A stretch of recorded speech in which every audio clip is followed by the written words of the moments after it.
కృష్ణా పుష్కరాల వెబ్సైట్ ను లాంచ్ చేశారు మంత్రి ఇంద్రకరణ్ రెడ్డి. ఈ వెబ్సైట్ ను ఫాలో అయ్యి వెళ్తే భక్తులకు ఎలాంటి ఇబ్బంది ఉండదన్నారు.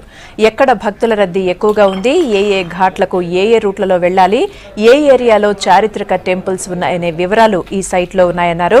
ఆర్టీసీ, రైల్వేకు సంబంధించిన ఇన్ఫర్మేషన్ కూడా ఉంటుందన్నారు ఐకేఆర్. ఈ వెబ్సైట్ ను ఉపయోగించుకోవాలని భక్తులకు సూచించారు.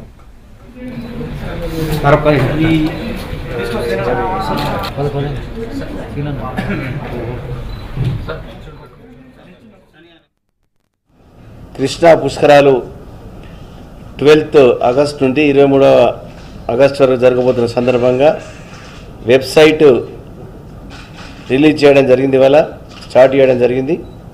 ఈ వెబ్సైట్ ద్వారా మరి అన్ని ఇన్ఫర్మేషన్ పూర్తిగా మనకు మహబూబ్ నగర్లో, నల్గొండలో ఎన్ని ఘాట్స్ ఉన్నాయి, ఏ ఘాటు ప్రసిద్ధి చెందినటువంటి దేవాలయం ఉంది, అక్కడ దాని రూటు మ్యాప్ ఏ విధంగా మనం హైదరాబాద్ నుంచి వెళ్తే ఏ విధంగా వెళ్ళవలసి ఉంది,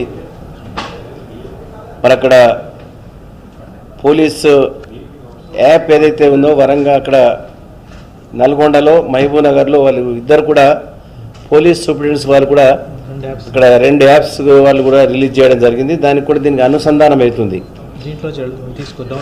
దీంట్లో డౌన్లోడ్ చేసుకోవచ్చు. ఇది పుష్కరాలు .telangaana.government ఇన్నని ఉంది. దీన్ని అందరూ కూడా ఉపయోగించుకోవాలని చెప్పి ఇంకా ఫర్దర్గా కూడా ఇంకా ఇన్ఫర్మేషన్ కూడా ఇవాళ సాయంత్రం వరకు దీంట్లో యాడ్ చేయడం కూడా జరుగుతుందని చెప్పి మా సెక్రటరీస్ కూడా తెలియజేస్తూ ఉన్నారు. RTC services and train services కూడా ఉంటుంది దీంట్లో.